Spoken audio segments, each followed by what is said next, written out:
Hello, my name is Marcus Gustafsson and I'm a Swedish photographer and artist based in Stockholm. I'm going to talk about my book, Filling in the Gaps, released by Cult Books in 2025.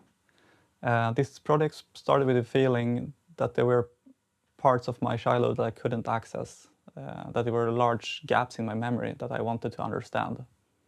It's a story about my father's alcoholism, and it's a personal story about how addiction affects the family, how it shapes its relationships, creates distance, and leaves long-lasting marks.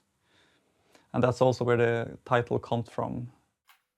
I realized that if I couldn't fully rely on my own memory, I had to look elsewhere. That's when I started going through our family photo albums.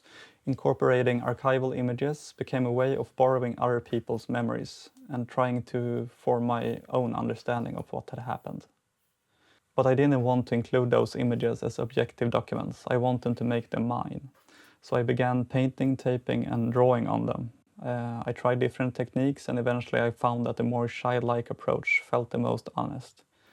It became a way for me to let my inner child interact with those memories, highlighting what felt important and obscuring what felt painful. It was a way for me to reclaim these memories.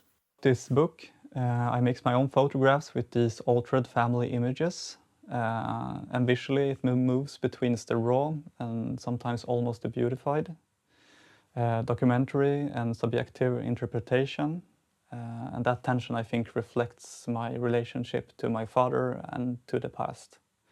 It also reflects on how memory works, that it's fragmented, layered, and sometimes inconsistent. The sequencing of the book is non-linear. It moves back and forth in time, jumping between my own photographs and the archival images. Like memory, it doesn't unfold in a straight line. When working on the book with Cult Books, we leaned into that idea. And the layout is loosely inspired by family albums, and we intentionally left these gaps in the design, empty spaces suggesting that something is missing. We made my own photographs larger and the archival images smaller to emphasize the distance of the memories. And we choose to place only one image per spread, so each photograph becomes like an isolated memory, almost like each one is filling a gap on its own.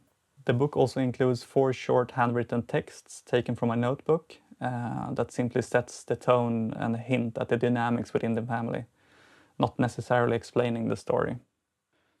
For me, filling in the gaps is an attempt at reconciliation, not necessarily a resolution, but understanding.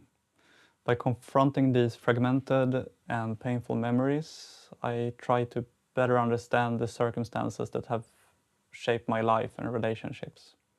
And in the end, it's about how love and pain can exist in the same space and how art can begin to help us make peace with that.